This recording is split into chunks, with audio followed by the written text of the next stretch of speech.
13 februarie astăzi pentru Direcția pentru Sport a Județului Bistrița Năsăud este o zi mare. Am finalizat lucrările la sala polivalentă și suntem mândri că începând de astăzi sala polivalentă este redeschisă tuturor sportivilor din județ și nu numai. Aș vrea să vă enumăr pe scurt ce lucrări au avut loc în sala polivalentă. Cea mai importantă fază a lucrărilor este, desigur, suprafața de joc, care a fost în proporție de 80% schimbată. Coloritul suprafeței este altul, trasamentul este altul și este adresat atât jocului de handbal, jocului de basket, volei și tenis de câmp. Se regăsesc trasaje pentru toate cele amintite. Marginile laterale ale sălii, și aici ne referim la suprafața de protecție, cuprinzând mantinela, suprafața din spatele porților, zona băncilor de rezerve și zona mesei arbitrilor a fost schimbată total, renovată, recondiționată. Tocmai se pregătește începerea primului meci de handbal. Am înțeles că v-ați grăbit. Da, ne-am grăbit pentru că nu era normal să întârziem competițiile din cauza acestor lucrări.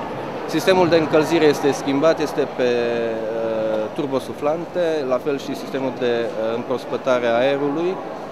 Sistemul de iluminat este completat. Mai mult decât atât, beneficiem și de un sistem de supraveghere video, aliniindu-ne astfel la normele europene pentru combaterea violenței în sport. De banii care ne-au rămas, pentru că am făcut economii, am reușit să recondiționăm cât s-a putut și sectorul tribunelor, scaunele, și partea lemnoasă, mobilierul lemnos care este destinat spectatorilor. În mare, acestea au fost lucrările pe care noi le-am făcut. Aș dori să vă spun că lumea sportului a fost nerăbdătoare să terminăm lucrările, întrucât exact astăzi începe un trofeu care se află la a 3-a ediție și mă refer la memorialul Ioan Coroban pentru handbal, adresat juniorilor, iar numai târziu de săptămâna viitoare, începând cu ziua de marți, am reușit să readucem în Bistrița o nouă finală de campionat național la haltere. Vă asigur că în fiecare săptămână sala polivalentă va găzdui un eveniment de o importanță locală sau națională. Vă mulțumesc! Al turneului Memorial Ioan Coroban se întâlnesc echipa de handbal Bistrița cu DPS Bistrița. Începe prezentarea celor două echipe. DPS Bistrița, numărul 1, Bob Tudor, numărul 8, Cristian Bogdan, 3, Alex Georgian, 7, Daniel Pop, 9, Darius Luciu.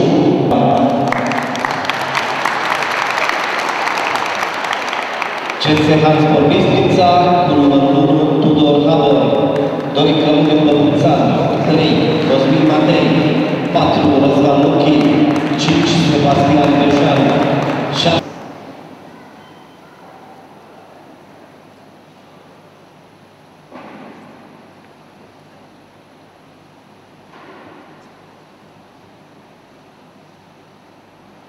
Mulțumim frumos!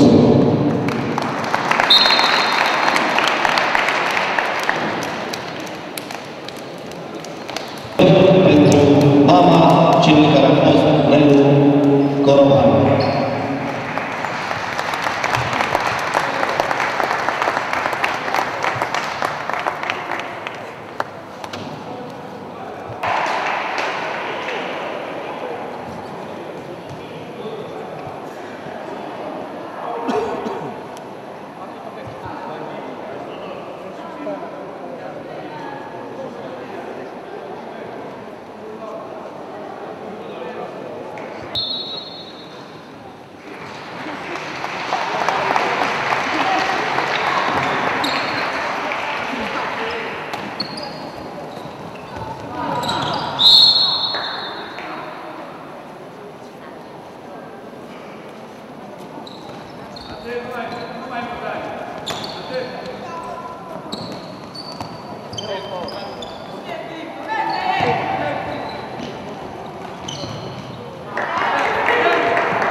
Primul gol al